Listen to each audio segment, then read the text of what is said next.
গতদিন nature of mathematics নিয়ে কিছুটা পড়াশোনা করেছিলাম, যে ম্যাথামেটিক্সের নেচারটা কেমন।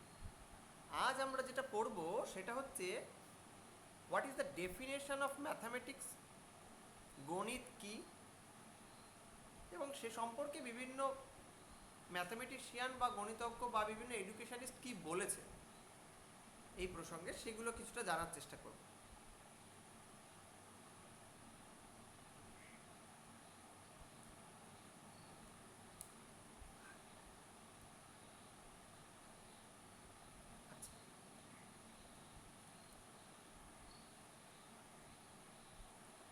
ম্যাথামেটিক্স সম্পর্কে বিভিন্ন রকমের ডেফিনেশন, বিভিন্ন রকমের মতামত এক এক সময় এক একজন মানুষ ব্যক্ত করেছেন, কিন্তু তাদের মধ্যে থেকে যদি তুমি একটা সার বস্তু তুলে ধরো বা জিস্ট করে ধরো, তাহলে এরকম পাওয়া যায় যে ম্যাথামেটিক্স হচ্ছে একটা সায়েন্স অফ ক্যালকুলেশন। ম্যাথামেটিক্সকে যদি একটা জিস্ট করে ভাবো, যা সংজ্ঞা পাওয়া যাচ্ছে তাতে বলছে mathematics is a science of calculation.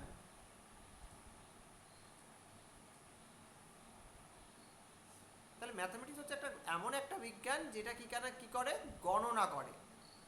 তো এটাই হচ্ছে ম্যাথামেটিক্সের একটা বেসিক ডেফিনেশন বলা চলে। যে ম্যাথামেটিক্স কি এ প্রসঙ্গে যদি কেউ জিজ্ঞাসা করে হোয়াট ইজ ম্যাথামেটিক্স, তাহলে এটুকুই বলতে হবে যে mathematics is a science of calculation. গণনা করা যা কিছু রয়েছে সবটাই ইজ এ ম্যাথামেটিক্স। এখন এই প্রসঙ্গে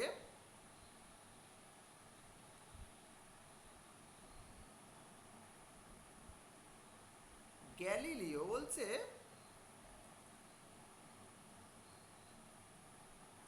গ্যালিলিও কি বলছে, বলছে গ্যালিলিও বলছে mathematics is the language in which god has written the universe. Mathematics হচ্ছে একটা ল্যাঙ্গুয়েজ। বলছে ম্যাথামেটিক্স কি, ম্যাথামেটিক্স হচ্ছে একটা is a language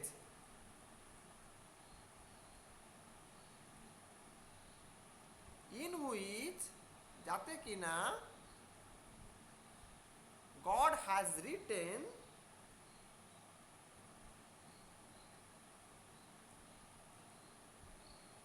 the universe. আমরা গতদিনই ম্যাথামেটিক্সে যখন নেচার পড়াচ্ছিলাম তখনই বলছিলাম ম্যাথামেটিক্স ইজ এ ল্যাঙ্গুয়েজ। কারণ কি, ম্যাথামেটিক্সের নিজস্ব চিহ্ন রয়েছে, ম্যাথামেটিক্সের নিজস্ব এক্সপ্রেস করার ক্ষমতা রয়েছে, ম্যাথামেটিক্স কোনো কিছুকে বর্ণনা করতে পারে। তাই জন্য আমরা বলছিলাম mathematics is A language. Galileo কিন্তু সেই কথাই বলেছিলেন। গ্যালিলিও বলছিলেন mathematics is the language in which god has written the universe. এই ইউনিভার্সে যা কিছু দেখছো সবটাই কিন্তু ম্যাথামেটিক্স দিয়ে লেখা হয়েছে। যেমন তোমাকে যদি এক্সাম্পল হিসেবে বলতে হয়, দেখো গাছে, তুমি গাছের ক্ষেত্রে দেখবে গাছের একদম গোড়া থেকে একটাই অংশ থাকে, দেন সেখান থেকে একাধিক শাখা বেরোয়, এই শাখা থেকেও আবার একাধিক ছোট ছোট শাখা বেরোয়, আবার এই ছোট ছোট শাখা থেকেও আরো একাধিক একাধিক শাখা বেরোতে থাকে। এই একটা শাখা থেকে ঠিক পরবর্তী শাখায় কতগুলো ডাল থাকবে এটা কিন্তু ম্যাথামেটিক্স ডিফাইন করে।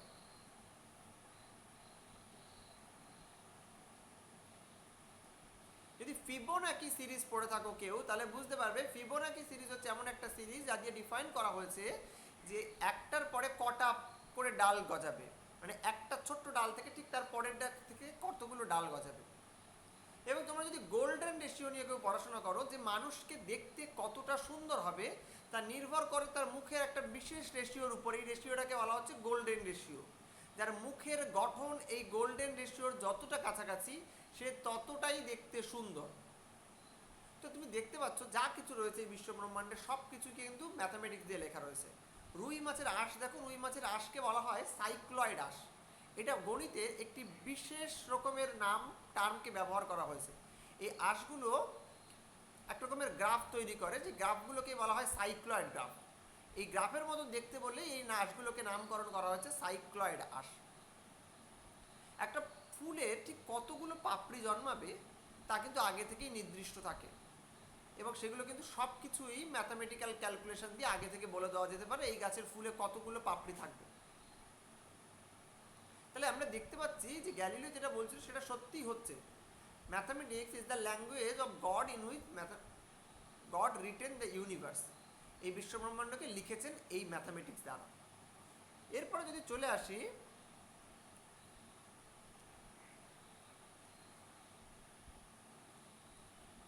মার্শেল এইচ স্টোন, ইনি বলছেন mathematics is the study of abstract system built in abstract element. কি বলছেন? ইনি বলছেন mathematics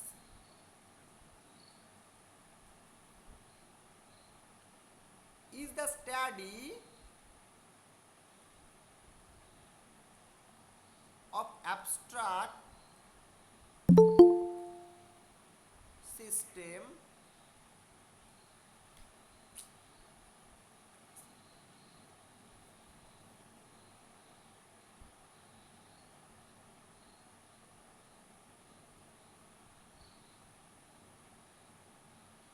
built of abstract elements। বলছে mathematics is the study of abstract system. Abstract মানে কি? অ্যাবস্ট্রাক্টের বাংলা হচ্ছে বিমূর্ত, অর্থাৎ যা মূর্ত নয়, অর্থাৎ যাকে আমরা চোখে দেখতে পাই না এমন জিনিসপত্র। তাহলে mathematics is the study of abstract system, অর্থাৎ এমন সিস্টেমকে যেটা আমরা চোখে দেখতে পাই না, এমন সিস্টেমের study built of abstract element, যেগুলোকে বিমূর্ত কোনো জিনিস দ্বারা তৈরি করা হয়েছে। যেমন তুমি যদি ভাবো, আমরা যখন সেই ক্লাস 10-এ হাইট অ্যান্ড ডিস্টেন্সের অঙ্ক করতাম তখন এরকম থাকতো, এরকম একটা ছায়া রয়েছে, কোনো একটা পিলার রয়েছে, পিলারটার এখানে ছায়া পড়েছে, তো আমার দেওয়া থাকতো এইটার দেওয়া রয়েছে যে ছায়াটার দৈর্ঘ্য হচ্ছে 5 মিটার, তাহলে বলছে যে এইটা কত, এবং বলছে এর উন্নতি কোণ 30 ডিগ্রি। সেক্ষেত্রে আমরা কি করতাম? tan 30 সমান সমান লিখতাম, এটাকে যদি এক্স ভাবি তাহলে x/5 দিয়ে এখান থেকে আমরা এক্স এর ভ্যালু ফাইন্ড করতাম। এখানে এই যে তুমি যে লিখলে tan 30 x/5, এই ধরনের জিনিস কিন্তু বাস্তবে কোথাও ছিল না। তোমাকে একটা সমস্যা দেওয়া ছিল, একদম বাস্তব সমস্যা, যেখানে বলা হচ্ছিল যে একটা খুঁটি দাঁড় করানো রয়েছে কোথাও মাঠে, সেই খুঁটি থেকে একটা ছায়া পড়েছে, এবং সেই ছায়ার গোড়া থেকে একদম মাথা থেকে ওই বাঁশটির বা খুঁটিটির চূড়ার উন্নতি কোণ হচ্ছে 30 ডিগ্রি।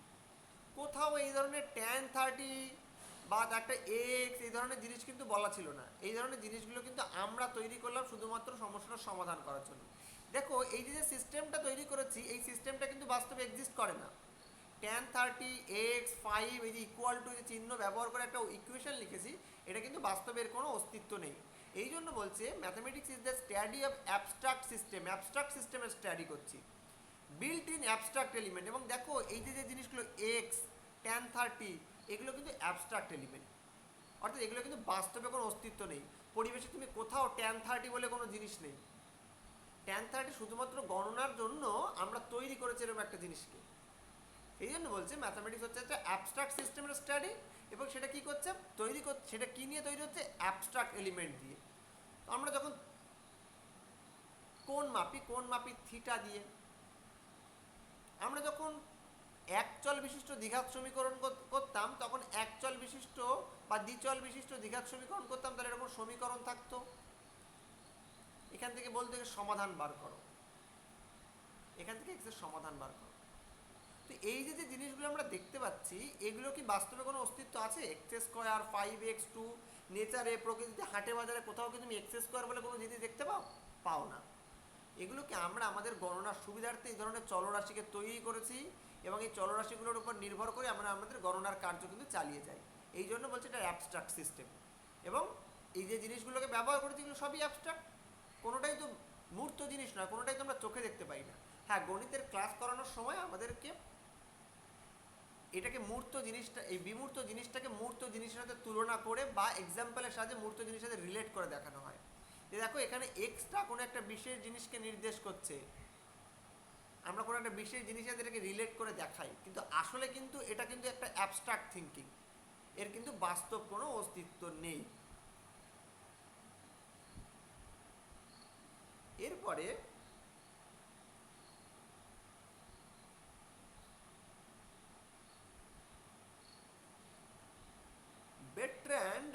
রাসেল বলছে mathematics is defined as the subject, mathematics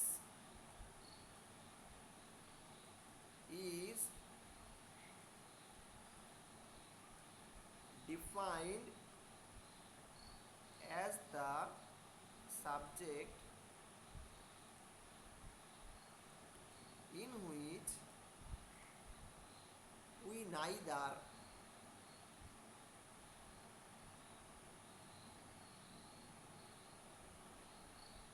know what we are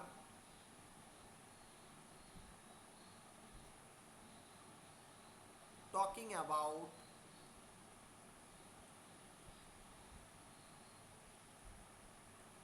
not whether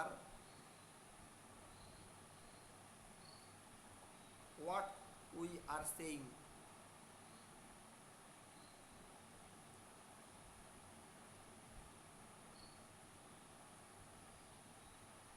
True. বলছে mathematics is defined as a subject, ম্যাথামেটিক্সকে ডিফাইন করা হচ্ছে এইরকম একটা সাবজেক্ট হিসেবে in which we neither know, আমরা জানি না what we are talking about, আমরা কিসের সম্পর্কে কথা বলছি সেটা কিন্তু আমরা জানি না। Not weather what we are saying true, আমরা কোনটাকে সত্যি বলছি। এই যে ধরনের সমস্যাগুলো সমাধান করতে আমরা একটা দ্বিঘাত সমীকরণ, ত্রিঘাত সমীকরণ বা একচল বিশিষ্ট একটা একঘাত সমীকরণ ব্যবহার করি, বা আমরা কখনো কখনো দেখবে দুই চল বিশিষ্ট সমীকরণকে নিয়ে তার সমস্যার সমাধান করার চেষ্টা করি অপনয়ন বজ্রগুণন পদ্ধতিতে। এই যে অ্যাবস্ট্রাক্ট ধারণাগুলো থেকে আমরা আমাদের সমস্যার সমাধান করার চেষ্টা করছি, এগুলো কিন্তু আমরা জানি না যে কিসের সমস্যার সমাধান হচ্ছে। What are you talking about, এই যে এক্স ওয়াই, এই যে ট্যান থিটা কট থিটার কথা বলা হচ্ছে, এটা আসলে কি আমরা কিন্তু কিছুই জানি না। আমরা জাস্ট ধরে নিচ্ছি এইটা হয়তো আমাদের সমস্যার সমাধানের সাথে রিলেটেড, বা আমরা ওটার সাথে রিলেট করে জিনিসটাকে ধরছি, আর কিছুই না। কিন্তু এক্স্যাক্টলি এটা কি, কোথা থেকে এলো, কি, আমরা কিন্তু কিচ্ছুই তার খোঁজ রাখছি না। এবং বলছে not whether we are saying about true, এবং কোনটাকে আমরা সত্যি বলছি সেটাও কিন্তু আমরা বুঝতে পারি না।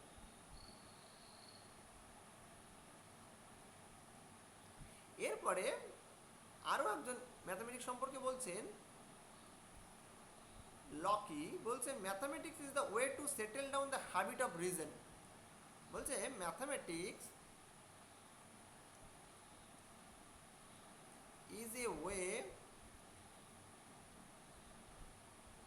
to settle the habit of reasoning in the mind of children. বলছে mathematics is the way to settle the habit of reasoning. Mathematics কি? ম্যাথামেটিক্স এমন একটি পথ টু সেটেল দ্য হ্যাবিট, মানুষের মধ্যে রিজনিং অর্থাৎ কারণ, কোনো কিছু কেন ঘটছে, এই যে জানার আগ্রহ, এর হ্যাবিটটা ধরিয়ে দেওয়ার কাজটাই করে থাকে ম্যাথামেটিক্স। অর্থাৎ ম্যাথামেটিক্স শেখার সাথে সাথে শিশু মনে কোনো কিছু ঘটনার পিছনে কি ব্যাখ্যা থাকতে পারে, বা কেন ঘটনাটি ঘটছে, বা কিভাবে ঘটছে, এই ধরনের কিন্তু চিন্তাভাবনার উদয় হতে শুরু করে। এই জন্য একদম বাল্যকাল থেকেই গণিতের সাথে কিন্তু বাচ্চাদের পরিচয় করিয়ে দেওয়া হয়। কারণ এই বাল্যকাল থেকে যদি বাচ্চাদের গণিতের পরিচয় না করানো হয়, তাহলে তাদের মধ্যে কিন্তু যুক্তি দিয়ে কোনো কিছু বোঝার বা জানার আগ্রহ তৈরি হবে না। তারা কিন্তু কোনো জিনিসকে শুনবে এবং সেটাকে মনে রাখার চেষ্টা করবে।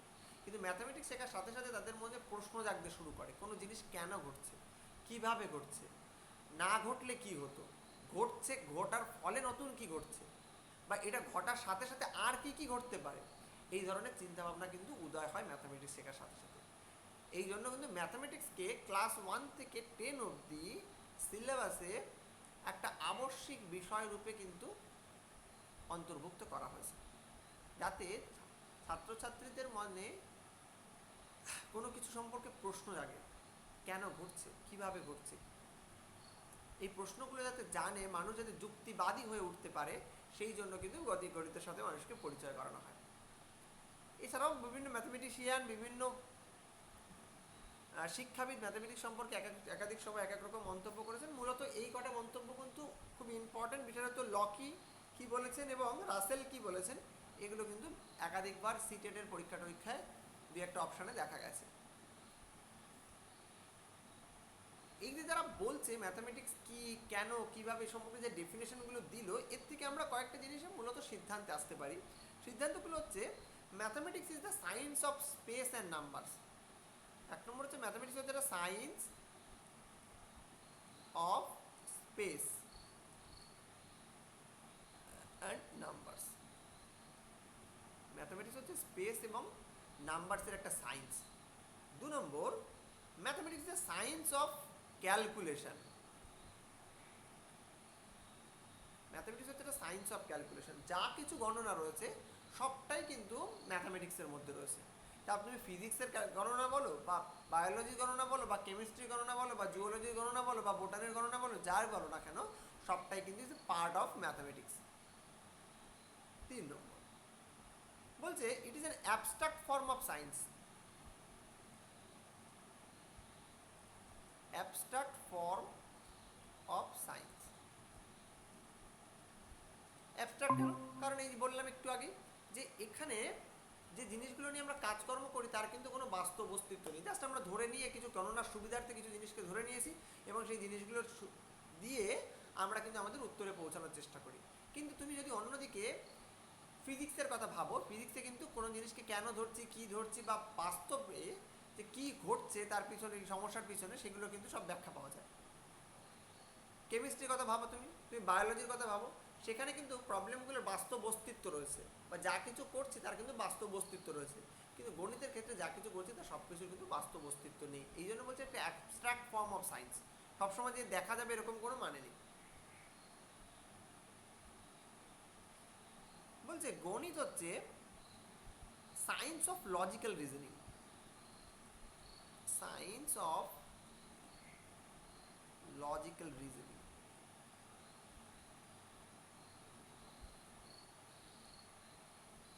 গণিত মানুষকে লজিক্যালি ভাবতে শেখায়। ছোটবেলা থেকে যখন আমরা গুণ, যোগ, বিয়োগ করার পর থেকে কোনো সমস্যা সমাধান করা শুরু করি, তখন থেকে কিন্তু মানুষের মধ্যে এই লজিক্যালি ভাবার ক্ষমতার কিন্তু আস্তে আস্তে বিকাশ হতে শুরু করে। মানুষ তখন থেকেই ভাবতে শুরু করে দেয় যে কোনো ঘটনার পিছনের কারণটা কি, কেন ঘটছে। এগুলো কিন্তু শুধুমাত্র ম্যাথামেটিক্সের জন্যই সম্ভব হয়। নাহলে কিন্তু ম্যাথামেটিক্স না শেখার ফলে কিন্তু অনেক সময় দেখা যেতে পারে যার মধ্যে লজিক্যালি চিন্তা করার ক্ষমতা কিন্তু সেইভাবে বিকাশ পাচ্ছে না। এটাকে অনেক সময় বলা হচ্ছে habit of reasoning in the mind. It deals with the qualitative facts and relationship. এটা কিন্তু কোয়ালিটেটিভ ফ্যাক্টকে নিয়ে কাজ করে, কোয়ান্টিটেটিভ ফ্যাক্টকে নিয়ে কাজ করে, কখনো কখনো কোয়ালিটেটিভ নিয়েও কাজ করেও থাকতে পারে।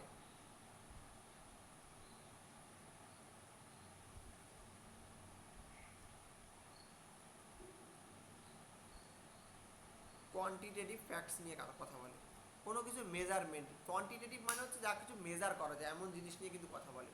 তবে উচ্চতর গণিতের ক্ষেত্রে কিন্তু শুধু কোয়ান্টিটেটিভ নয়, কোয়ালিটেটিভ ফ্যাক্টসগুলোকে নিয়েও কিন্তু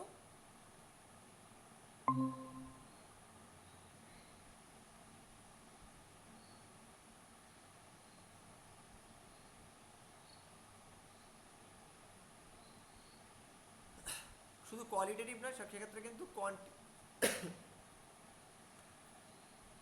কোয়ান্টিটেটিভ ছাড়াও কিন্তু কোয়ালিটেটিভ ফ্যাক্টস নিয়েও কিন্তু কথা বলা হয়েছে। ক্লাস 10 অবধি যে ধরনের ম্যাথামেটিক্স শেখানো হয় সেখানে শুধুমাত্র এই কোয়ান্টিটেটিভ অর্থাৎ যা কিছু পরিমাপ করা যায় এমন সমস্ত ফ্যাক্টস নিয়ে কিন্তু আলোচনা করা হয়েছে। Mathematics is a science of measurement. Mathematics কি? Is a science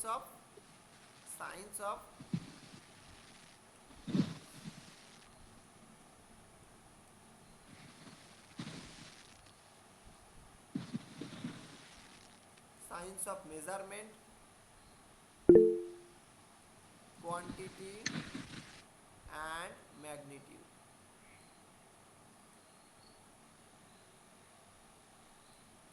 mathematics is a science of measurement, যা কোনো কিছুকে মাপে, কোয়ান্টিটি যা কোনো কিছুর পরিমাণ বলে, এবং ম্যাগনিটিউড।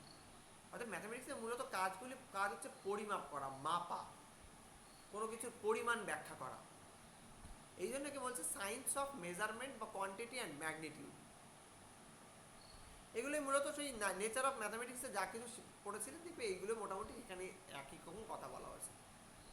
এবার যদি আমি একটু ম্যাথামেটিক্স টিচিংয়ের কথা বলি, ম্যাথামেটিক্স টিচিংয়ে যখন আমরা কি কি পদ্ধতি ব্যবহার করে থাকি এবং তার কোনগুলো কেন ব্যবহার করি।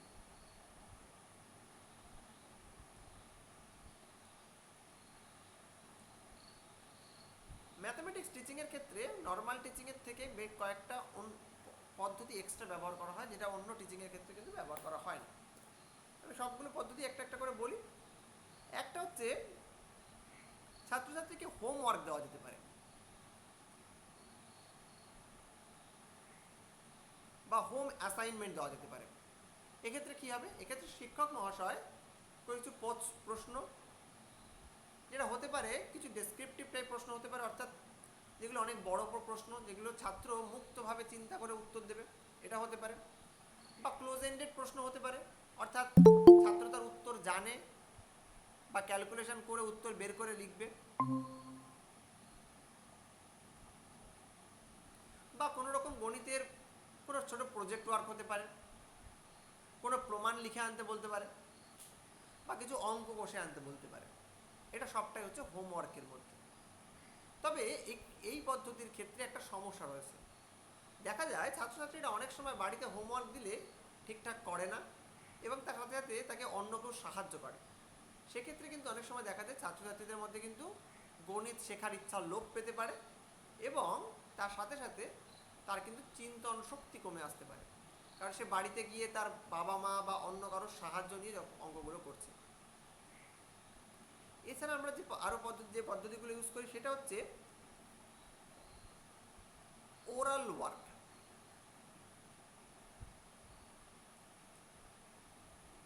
ওরাল ওয়ার্ক কি? ওরাল ওয়ার্ক অনেক রকমের হতে পারে। একটা হচ্ছে ক্লাসরুমে যখন শিক্ষক ক্লাস নিচ্ছেন তখন ক্লাস চলাকালীন সময়ে যে বিষয়ে ক্লাস নেওয়া হচ্ছে সেই বিষয় সম্পর্কে ছোট ছোট প্রশ্ন ছাত্রছাত্রীদের কাছ থেকে জিজ্ঞাসা করতে পারেন। বা কোনো কিছু করানোর সময় শিক্ষক মহাশয় ছাত্রছাত্রীদের কাছ থেকে ফিডব্যাক নিতে পারেন, যে তুমি বলো যে এইটার যোগ করলে কত হবে, বা তুমি এই জায়গাটা কি বুঝলে তুমি আমার একটু বুঝিয়ে বলো, বা তুমি যতটা বুঝেছো তোমার বন্ধুদের সামনে একটু বলো। এক্ষেত্রে কি হবে, ছাত্রছাত্রীদের মধ্যে সজাগ থাকার চিন্তাভাবনা তৈরি হবে, অর্থাৎ তারা ক্লাসরুমের মধ্যে অন্যমনস্ক হয়ে পড়ার যে টেন্ডেন্সি সেটা কিন্তু কমে যাবে। এই জন্য ক্লাসরুমের মধ্যে ওরাল পদ্ধতি ব্যবহার কিন্তু গণিত শিখনের ক্ষেত্রে একটা অন্যান্য শিখনের থেকে কিন্তু অনেকটা গুরুত্বপূর্ণ হয়ে ওঠে।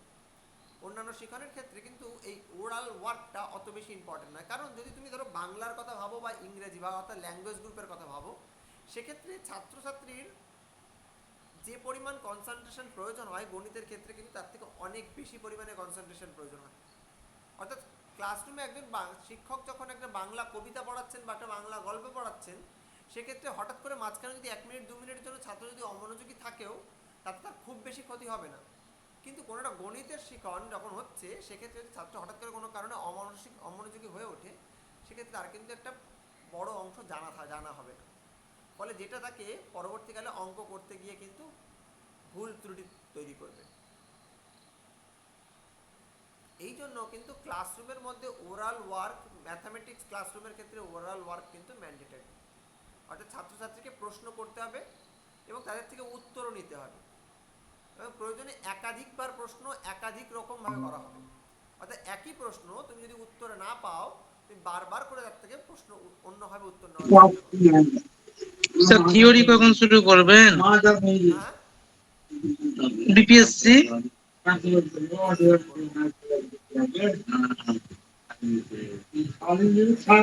শুরু করবো,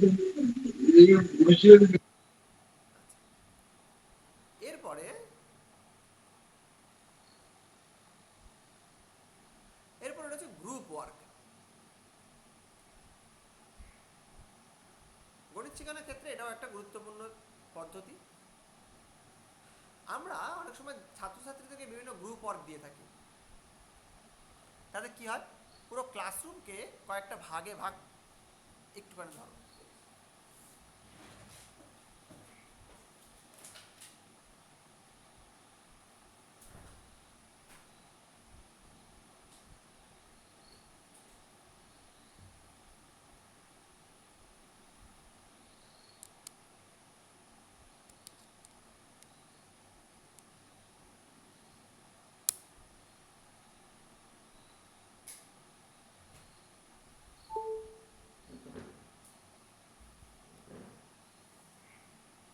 ক্লাসরুমের সকল ছাত্র, এক্ষেত্রে কি হয়, ক্লাসরুমের সকল ছাত্রছাত্রীকে কয়েকটি ছোট্ট ছোট্ট গ্রুপকে ভাগ করে প্রত্যেকটা গ্রুপের জন্য আলাদা আলাদা রকমের কাজ অ্যাসাইন করা যেতে পারে।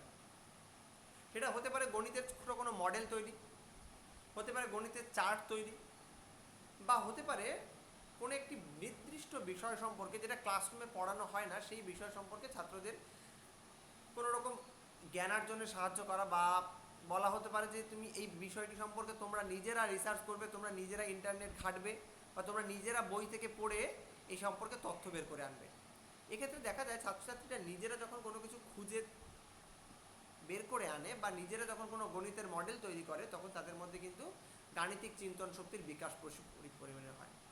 এই জন্য কিন্তু গ্রুপ ওয়ার্ক কিন্তু গণিত শিক্ষণের ক্ষেত্রে অত্যন্ত উপযোগী।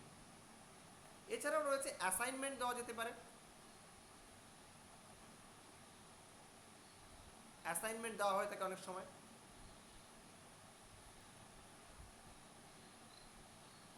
এছাড়া দেওয়া হয় যে সুপারভাইজড স্টাডি হতে পারে। অর্থাৎ এক্ষেত্রে কি হয়, এক্ষেত্রে একজন শিক্ষক বা শিক্ষিকার তত্ত্বাবধানে থেকে শিক্ষার্থী নতুন কিছু শেখে বা আয়ত্ত করে, যেখানে শিক্ষক বা শিক্ষিকা শুধুমাত্র একজন সুপারভাইজারের ভূমিকা গ্রহণ করে। তিনি তাকে নির্দেশনা দেন, তিনি তাকে শুধুমাত্র গাইড করেন। শেখার কাজটা সম্পূর্ণ শিক্ষার্থীদের দ্বারা হয়ে থাকে।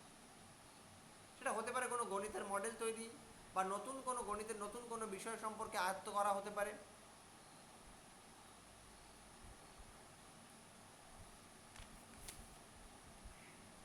এছাড়া আরও দুটো জিনিস রয়েছে যেটা সবচেয়ে গুরুত্বপূর্ণ এবং এটা দিয়ে প্রশ্ন আসে। একটা হচ্ছে ড্রিল ওয়ার্ক,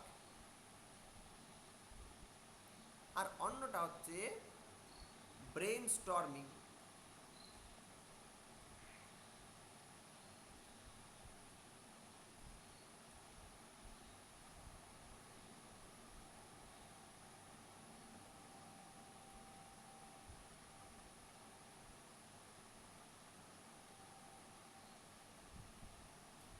ড্রিল ওয়ার্ক মানে কি?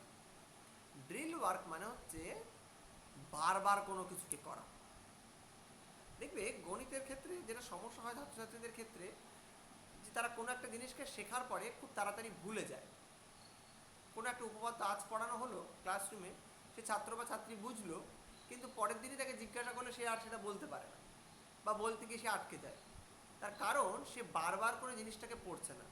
কারণ বিষয়টির কাঠিন্য মাত্রা কিন্তু একটু হলেও বেশি, ফলে সে যদি বারবার করে সেটাকে পড়ে মনে রাখার চেষ্টা না করে তাহলে কিন্তু সে মনে রাখতে পারবে না। তাই গণিত শিক্ষণের ক্ষেত্রে কিন্তু অঙ্কগুলোকে দেখবে ক্লাসরুমে বারবার করে বলা হয় যে বারবার করে করবে। গণিতের যে কোনো বিষয় যেটা নতুন বিষয় আয়ত্ত করছে সেটাকে বারবার করে পড়তে বলা হয়, তার বারবার প্রয়োগ করতে বলা হয়।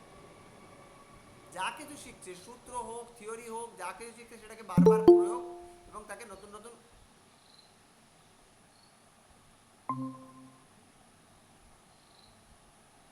এবং তারা কিন্তু নতুন নতুন প্রয়োগ করে যেতে হবে। এই জন্য কিন্তু ড্রিল ওয়ার্ক গণিত শেখানোর ক্ষেত্রে one of the most important part. যা কিছু শিখছে গণিতে সেটাকে বারবার আয়ত্ত করতেই হবে। আর এছাড়া রয়েছে কি ব্রেন স্টর্মিং। এই ব্রেন স্টর্মিংটা সকলেই আমরা জানি।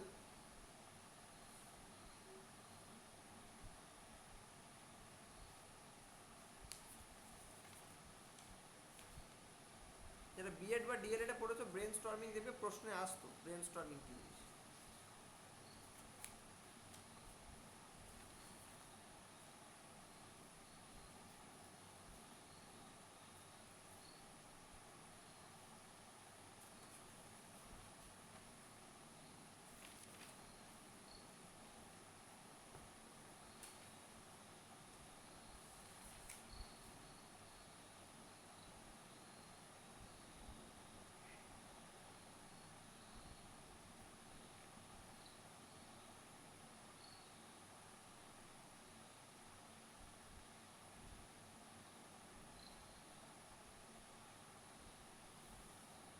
স্যারের কথা কি তোমরা শুনতে পাচ্ছ?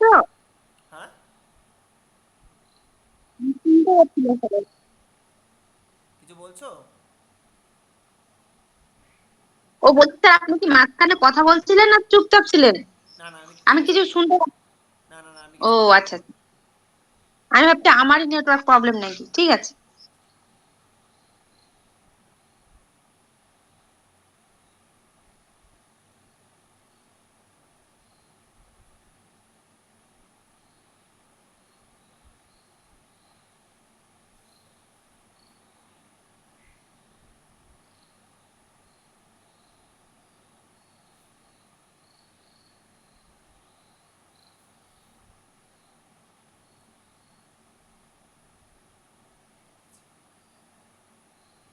দেখো প্রশ্ন কিন্তু অনেক সময় এইভাবে কোনো নাম দিয়ে প্রশ্ন করা হয় না, কিন্তু অনেক সময় এই কোনটা কি সেই কাজ দিয়ে প্রশ্ন করা হয়।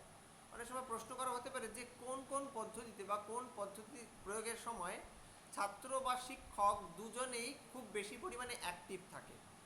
তাহলে দেখো, হোমওয়ার্কের সময় শিক্ষক অ্যাক্টিভ নেই, শিক্ষক বাড়িতে বসে আছে, ছাত্র অ্যাক্টিভ থাকতেও পারে নাও থাকতে পারে। ওরাল ওয়ার্ক এক্ষেত্রে কিন্তু ছাত্র এবং শিক্ষক দুজনেই কম বেশি অ্যাক্টিভ, তবে এক্ষেত্রে শিক্ষক তুলনামূলকভাবে কম অ্যাক্টিভ, শিক্ষার্থী বেশি অ্যাক্টিভ। গ্রুপ ওয়ার্কের ক্ষেত্রে কিন্তু শিক্ষক ইনঅ্যাক্টিভ কিন্তু ছাত্রছাত্রীরা অ্যাক্টিভ। অ্যাসাইনমেন্টের ক্ষেত্রে কিন্তু ছাত্র এবং শিক্ষক দুজনেই কিন্তু ইনঅ্যাক্টিভ। সুপারভাইজড স্টাডির ক্ষেত্রে ছাত্র এবং শিক্ষক দুজনেই ইনঅ্যাক্টিভ হতে পারে। ড্রিল ওয়ার্কের ক্ষেত্রেও কিন্তু ছাত্র এবং শিক্ষক দুজনেই ইনঅ্যাক্টিভ হতে পারে। তবে ব্রেন স্টর্মিং হচ্ছে এমন একটা টপিক যেখানে কিন্তু ছাত্র এবং শিক্ষক দুজনেই কিন্তু অ্যাক্টিভ থাকে, দুজনেই অ্যাক্টিভ থাকে। তারা ক্লাসরুমে একে অপরের সাথে ইন্টারাকশনের মাধ্যমে এই প্রক্রিয়া চলতে থাকে। এখানে নতুন নতুন সিচুয়েশন দেওয়া হয় যেখানে ছাত্র এবং শিক্ষক বিভিন্ন সমস্যা সমাধানের চেষ্টা করে নিজেদের মধ্যে আলাপ আলোচনার মধ্যে দিয়ে। এক্ষেত্রে কিন্তু ছাত্র এবং শিক্ষক দুজনেই যথেষ্ট পরিমাণে অ্যাক্টিভ থাকে। এবং এই ব্রেন স্টর্মিং এর ক্ষেত্রে কিন্তু ছাত্র স্বাধীনভাবে তার চিন্তাগুলিকে ব্যক্ত করতে পারে শিক্ষকের সামনে।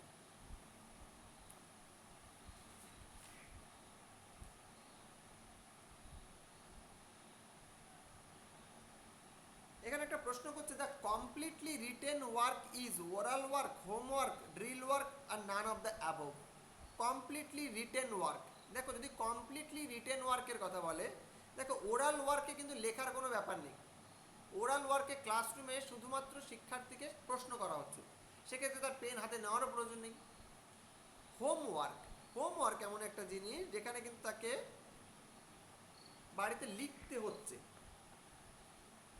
অল্প হলেও কিন্তু লিখবে।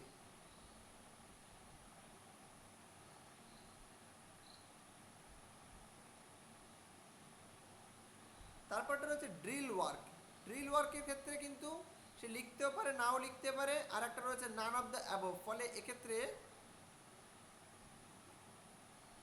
কমপ্লিমেন্টারি রিটেন ওয়ার্ক, এক্ষেত্রে হোমওয়ার্কটাই হওয়াটা ঠিক হয়তো।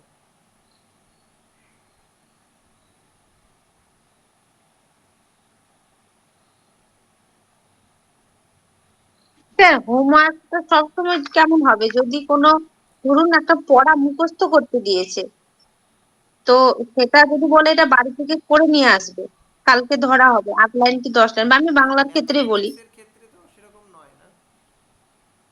ও ম্যাথ, হ্যাঁ সাবজেক্ট ওয়াইজ বিষয়টা আলাদা। ঠিক ঠিক। সাবজেক্ট ওয়াইজ বিষয়টা আলাদা রয়েছে।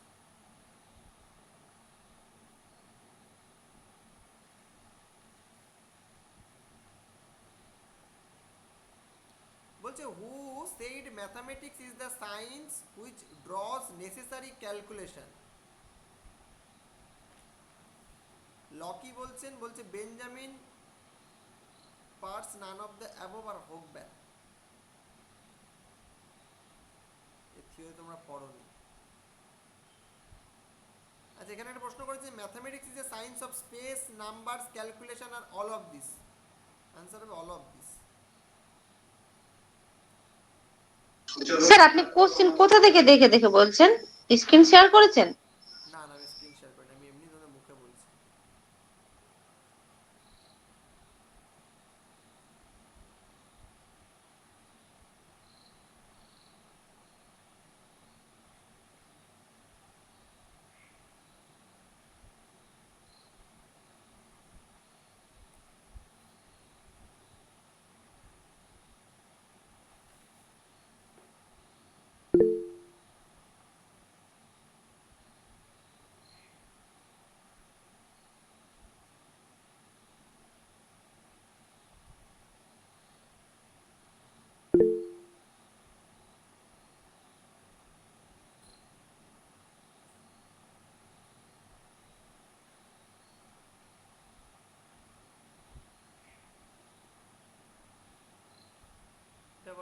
main goal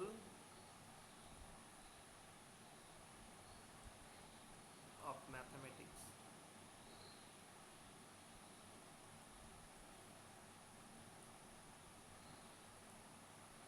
Mathematics teaching. এক নম্বর হচ্ছে help to understand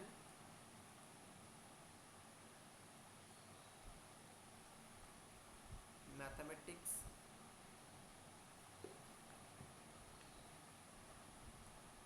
দু নম্বর to develop useful capabilities 3 number to develop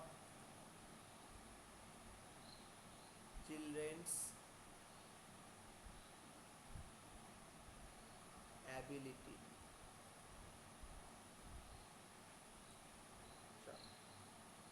To formulate theorem.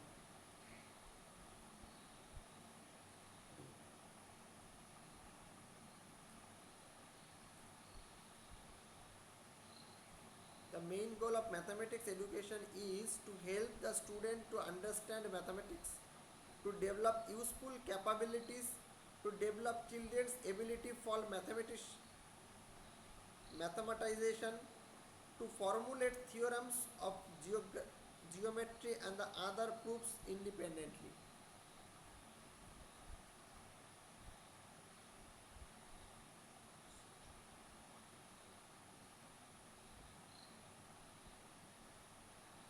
এইটা হবে স্যার দুইটা হবে না? Main goal of mathematics teaching বলছে মেইন গোল শুধুমাত্র অঙ্ক শেখানো নয়, help the student to understand mathematics না, শুধুমাত্র অঙ্ক শেখানো কিন্তু ম্যাথমেটিক্সের কাজ নয়। To develop useful capabilities, useful capability তৈরি করা কি অঙ্কের কাজ না, এমন অনেক ক্যাপাবিলিটি আছে যেগুলো কিন্তু অঙ্ক ছাড়াই তৈরি হয়, তাহলে এটাও শুধু অঙ্কের কাজ নয়। টু ডেভেলপ চিলড্রেন্স অ্যাবিলিটি, চিলড্রেনের যে অ্যাবিলিটি সেটাকে ডেভেলপ করার জন্য ম্যাথমেটিক্স ইউজ করি, এটা ঠিক।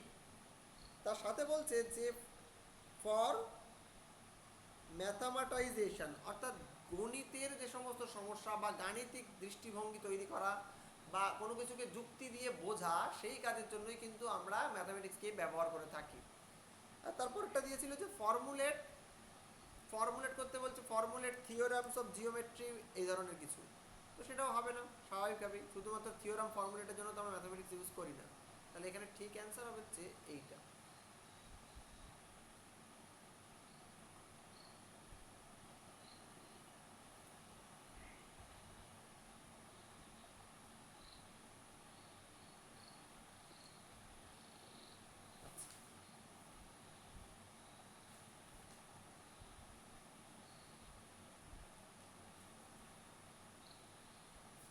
নেক্সট দিন place of mathematics in curriculum, এইটা পড়াবো।